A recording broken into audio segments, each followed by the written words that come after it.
si on le voit bien, le pouvoir constituant en lui-même seul s'appréhende de deux manières, c'est-à-dire il y a ce qu'on appelle un pouvoir constituant originaire et un pouvoir constituant dérivé. Le pouvoir constituant originaire, c'est en réalité ce que j'ai défini, c'est-à-dire les règles fondamentales que le peuple fixe pour régir la vie de l'État. Le pouvoir constituant dérivé, par contre, c'est le pouvoir qui est reconnu le plus souvent au Parlement dans une certaine configuration, dans une certaine mesure, pour modifier ce qui a été retenu par le peuple de façon originelle. Mais cela est également reconnu sous forme de pétition au peuple. Le peuple aussi, dans une certaine mesure, peut participer à cette modification.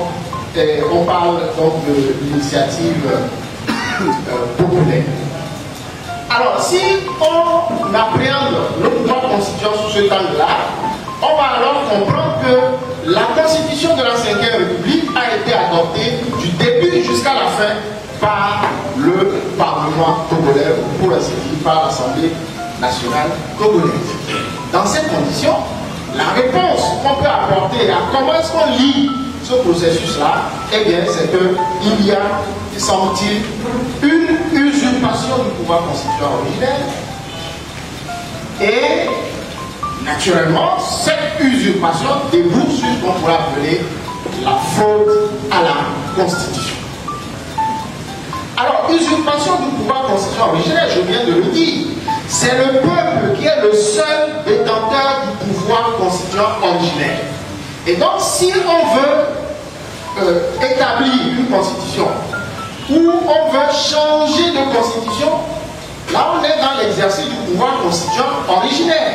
Et donc, c'est seulement le peuple qui peut changer de constitution.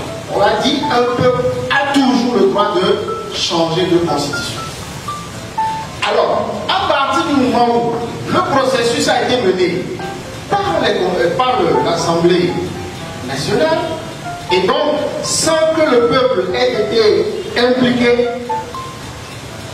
il va sans dire qu'il y a une usurpation. Autrement dit, les parlementaires ou les députés qui sont considérés comme les envoyés du peuple, les représentants du peuple, ont exprimé quelque chose qui appartient normalement au peuple lui-même.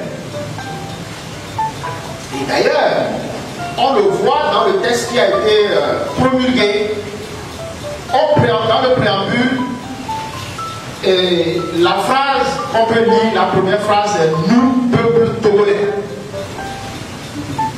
Et donc, nous, peuple togolais, c'est censé avoir été fait par le peuple togolais.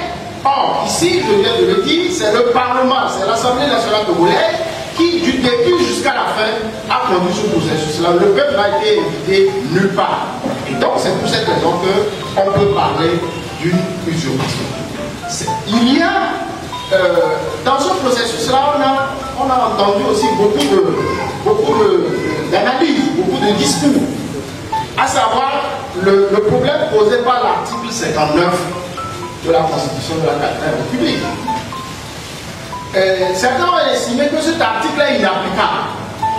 Mais si cet article est inapplicable, ça veut dire qu'en réalité, les autres articles ne sont pas non plus applicables. Parce que c'est vrai, la révision de la Constitution de la 4e République est régie par l'article 144. D'accord? Mais l'article 59 est une disposition particulière qui précise quoi? Lorsqu'on veut changer le mode de désignation du président de la République, qu'on veut changer la durée de son mandat, etc., eh bien, on ne peut recourir à une telle modification qu'avec le peuple. C'est le peuple qui peut modifier. Ça veut dire qu'on peut réviser toute la Constitution, mais si on n'avait pas révisé le mode de désignation du président de la République, le colonel ne serait peut-être pas posé sur ce temps-là. Donc là, l'article 59 était pleinement applicable. Alors dans ces conditions, on s'aperçoit que cela est considérée comme une fraude à la Constitution, une fraude aggravée. D'abord, c'est quoi une fraude à la Constitution? Il y a eu beaucoup de thèses sur la question, mais ce qu'on peut retenir de façon générale, il y a fraude à la Constitution lorsqu'on utilise un processus ou une procédure de la Constitution qui est donc licite, mais pour contourner la Constitution elle-même. Ici, on a bien vu, tout le discours était de dire qu'on est en train de réviser la Constitution. Mais au bout du compte, c'est un changement de Constitution. Dès qu'on change le préambule d'une Constitution, en réalité, c'est qu'on a changé la Constitution. Mais ici, on l'a vu clairement. D'ailleurs, le texte qui a été promulgué, c'est la loi portant Constitution.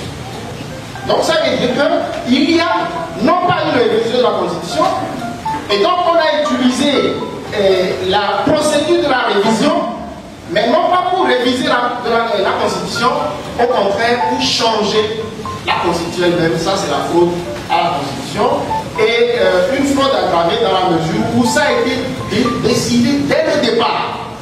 C'est